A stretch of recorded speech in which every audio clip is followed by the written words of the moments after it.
One of the days in the strategic planning, development and implementation addresses the following topics: the strategic journey, common models and frameworks for strategic thinking, developing a strategic roadmap, recognizing and developing the characteristics of strategic agility, understanding and leveraging strategic competences and skills, and defining the outcomes. It's useful to start with a definition of strategy. During this course, we will explore more than one definition. Here is the one that we are looking at today. Corporate strategy is the pattern of decisions in a company that determines and reveals its objectives, purposes or goals, produces the principal policies and plans for achieving those goals, defines the range of business of the company, the kind of economic and human organization, and the nature of the economic and non-economic contribution it intends to make to its shareholders, employees, customers, and communities.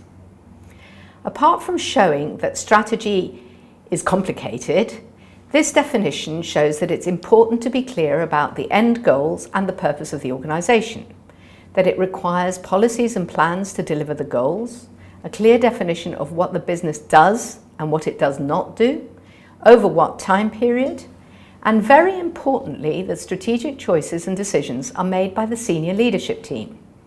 This team is made up of people who will have an existing culture and value system, and this will inform their decision-making processes.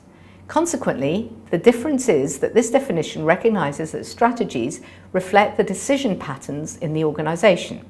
To give you an example, when Henry Ford had the brilliant idea of mass-producing cars so that every person could afford to own one, not just the rich, he invented the Ford Model T.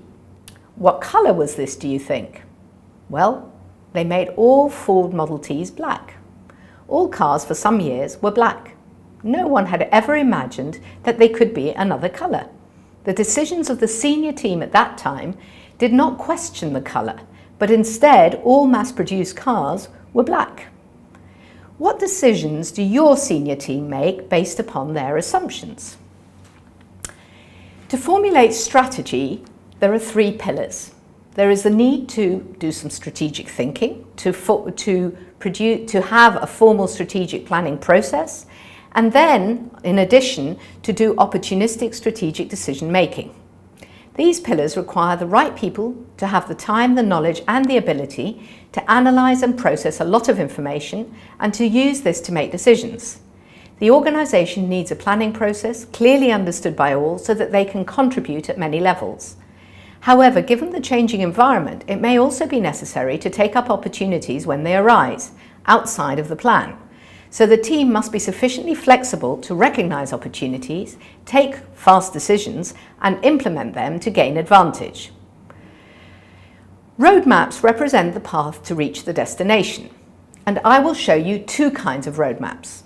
A linear roadmap may be taking 5 or 6 years with clear milestones along the way. It's a very straight and linear road.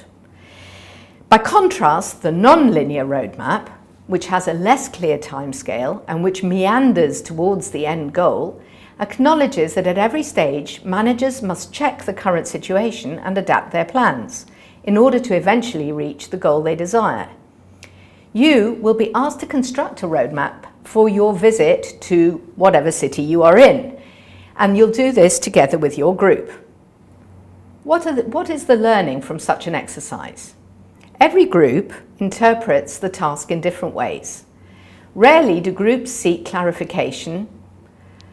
Consequently, one instruction from me leads to many different outcomes. Some of the groups will make plans before the trip. Some create detailed plans for their visit. Some consider the risks attached, and so forth. Has this ever happened to you? Have you issued an instruction to the team and different results presented to you? The message you send is not necessarily the message that individuals receive, and certainly not what they act on.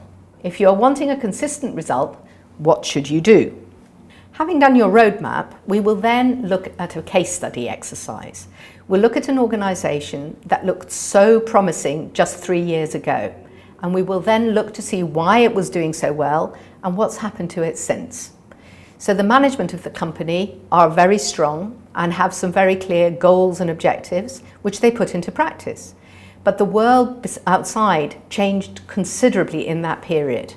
Their competitors changed, the oil price changed, and many other things. So we'll investigate through the case study why strategy is so dynamic and why managers have to be so adaptable. Do join us on this very interesting course to help to understand what strategy is, what it means to you, and why it's so important for every manager in any organisation. Thank you.